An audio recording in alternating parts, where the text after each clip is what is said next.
So we've just talked about creating variables and storing information from the user, more specifically storing information from text boxes. So the user's been able to basically make any choice and set that value to these variables. Sometimes you don't always want that. So you don't always need to use a text box to store information. In the previous example for the character role, we don't want our user to just be able to make up any role. We may have a select few options that we want them to choose from. So instead of them typing and them telling us their role, that's fine for a name, but when we want to give them a choice, we can do that as well. So I don't need a text box for everything. We can give the user some choice, and they can make a choice by clicking on things. They can click on pictures, they can click on buttons. For this particular example, let's keep it clean. Let's just use a group box, and we'll maybe stick some radio button options in there for them to use. So let's say, for example, I wanted them to have the option of a warrior. So if they clicked this radio button, they will choose a warrior. And maybe I'll just put another option. I'll say mage.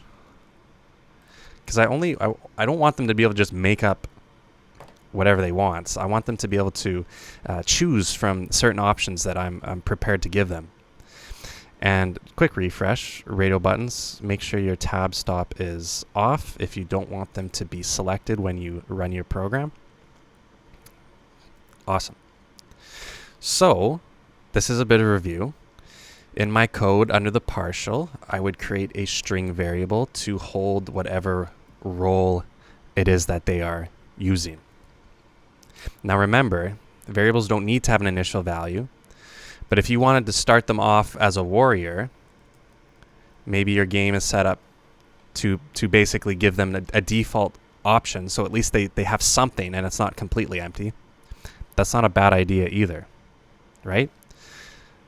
And actually, if I want to give them a default warrior role, maybe I will automatically select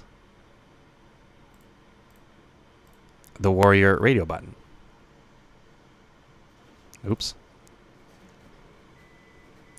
I gotta go checked and tab stop. Right, so right off the bat, they are a warrior by default. Okay. However, if they were to click the mage radio button, I could switch up their role on them. So they're not telling me what their role is, but I'm switching it up for them.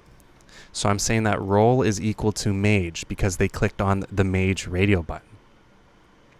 Inversely, I know warrior was selected by default, but they may select mage and they may go back to warrior.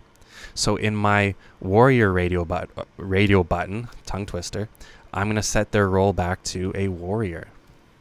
So you don't always need to take input from the user. You can still dictate, you can still give them the choices, and you kind of work behind the scenes and set these variables to the appropriate values. And of course, if I hit create a character, I don't know, I think I have a label out there. I could say you chose a, and then whatever role they chose. That's how I would output it. So let's see how this works. So I gave them the warrior choice by default. So if they created, you chose a warrior, right? And my program is very janky because it's just for demonstrations. But maybe they chose the mage. So they clicked on something and now they're a mage.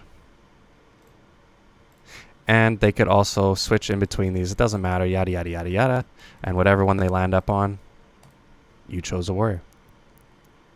So yes, you can take input from the user and store that in variables, but you can also give them other choices, right? If you want to minimize what they can have as an option, just give them something to click on. And whatever they click on, you can set the variable there. Pretty straightforward.